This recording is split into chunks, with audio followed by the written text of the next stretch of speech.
Sí. Buenos días, señor presidente. Jaime Hernández, del periódico digital Bajo Palabra. En el caso de Rosario Robles, se afirma que se violentaron las formalidades esenciales del procedimiento. No se respetó la garantía constitucional de presunción de inocencia.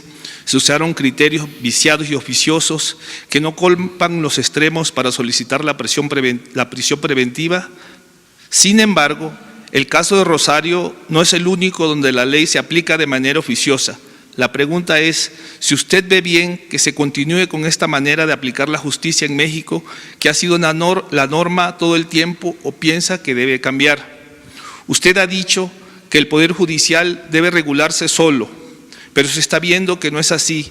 Sigue el nepotismo, la corrupción, las sospechas y la mediocridad en la impartición de justicia. México ya está cansado de la corrupción y la impunidad de jueces y magistrados. ¿Hasta cuándo van a continuar así las cosas, dado que para usted parece que también son intocables? Eso sí calienta, ¿eh? No, mire, yo lo que puedo hacer es recomendar de manera respetuosa que todos actuemos con legalidad y sobre todo con ética, con principios, que se aplique la ley y que al mismo tiempo actuemos con integridad. Esto es, que se respeten los derechos humanos, que no se humille a nadie, que se actúe con profesionalismo. Eso es lo que yo puedo decir de manera respetuosa, y recuerdo lo que dije ayer o lo que he venido diciendo. Se trata de asuntos que están en el ámbito de la Fiscalía General y del Poder Judicial. Antes, esto va a costar trabajo, porque estamos hablando de prácticas pues de más de un siglo.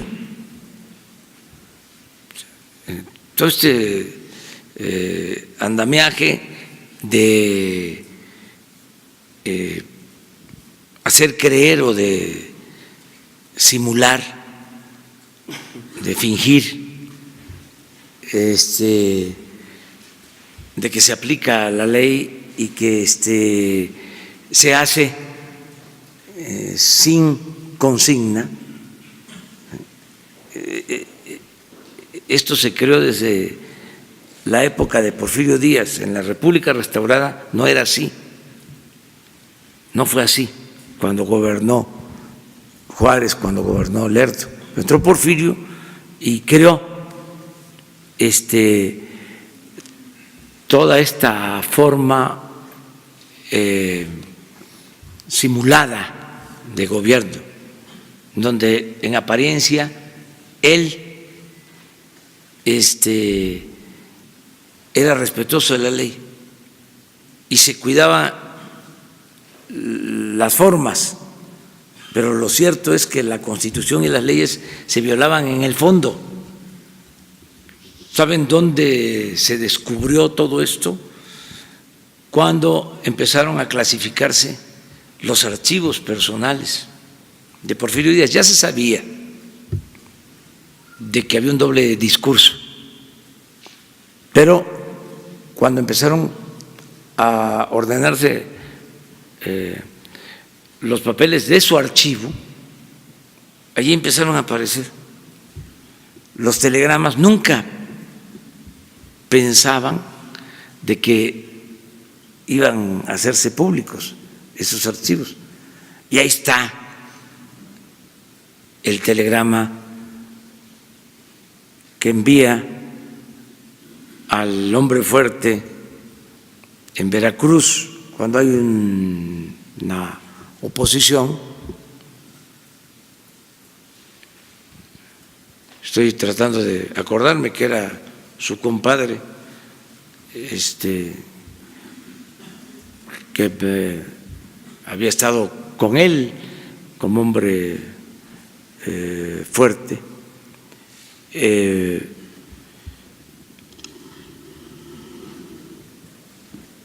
Y le manda un telegrama, o sea, que le avisan de que se habían sublevado, pero hasta eso, no muchos, unos cuantos que habían tomado un barco para oponerse a Porfirio Díaz. Es Mier y Terán, ya me acordé, su amigo y hombre fuerte en Veracruz, gobernador de Veracruz, y le manda un telegrama informándole de la rebelión, hasta eso. Unos opositores habían tomado una embarcación en Alvarado, nada grave o que pusiera en peligro al régimen. Y la respuesta de Porfirio fue: mátalos en caliente.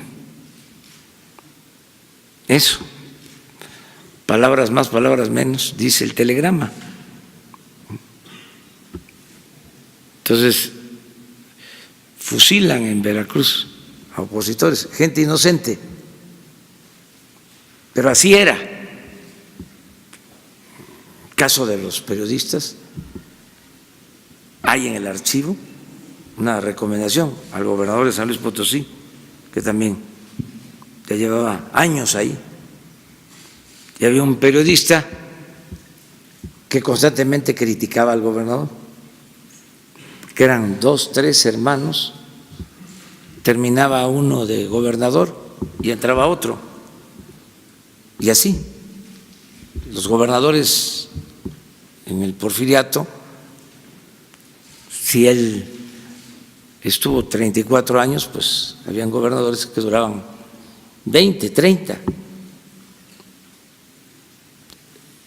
Entonces, había un periodista muy combativo, valiente, que lo enfrentaba al gobernador y lo encarcelaban.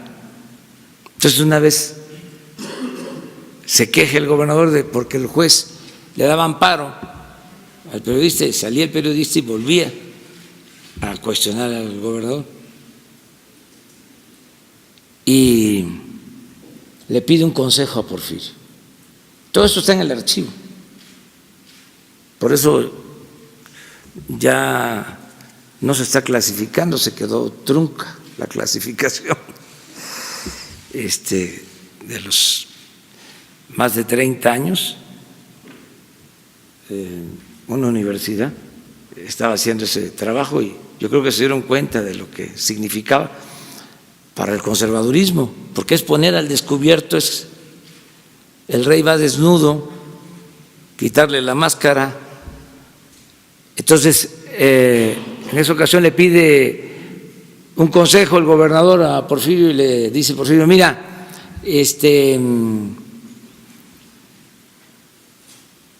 sácalo, ¿no? Hazle caso al juez, pero saliendo le metes otra denuncia para que vuelva a la cárcel. Y así, y como estos son muy tercos, saliendo va a volver a escribir algo en contra tuya y lo vuelves a meter. A ver quién se cansa primero.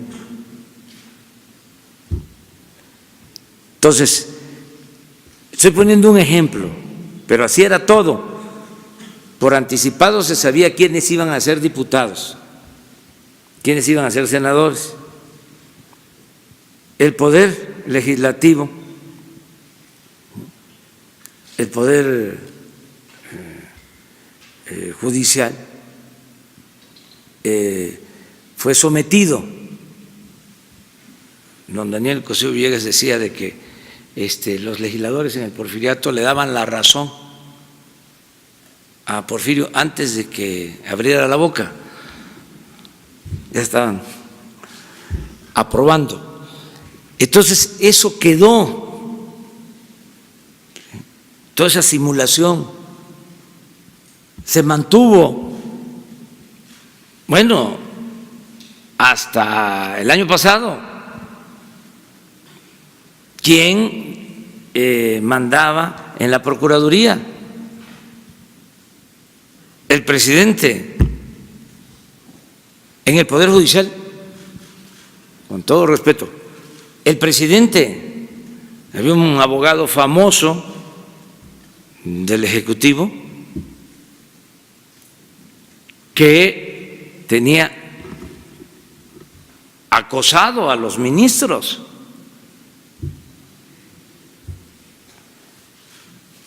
Presionándolos para que resolvieran de acuerdo al interés del Ejecutivo. Entonces, eso se acabó, eso se terminó. Deberíamos todos de aplaudirlo. Miren lo que estamos haciendo, es historia. Por primera vez, la Procuraduría, ahora Fiscalía, actúa de manera autónoma, no depende del presidente. El Poder Judicial es autónomo.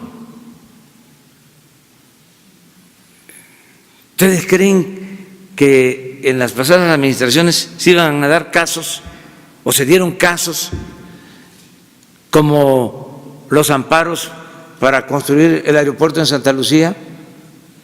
80 amparos. Hubieron 80 amparos cuando se propuso la construcción del aeropuerto en el lago de Texcoco. 80 amparos. Eso está cambiando para bien. Claro, es un proceso, va a llevar tiempo, es crear un hábito distinto de legalidad, un hábito democrático que no teníamos.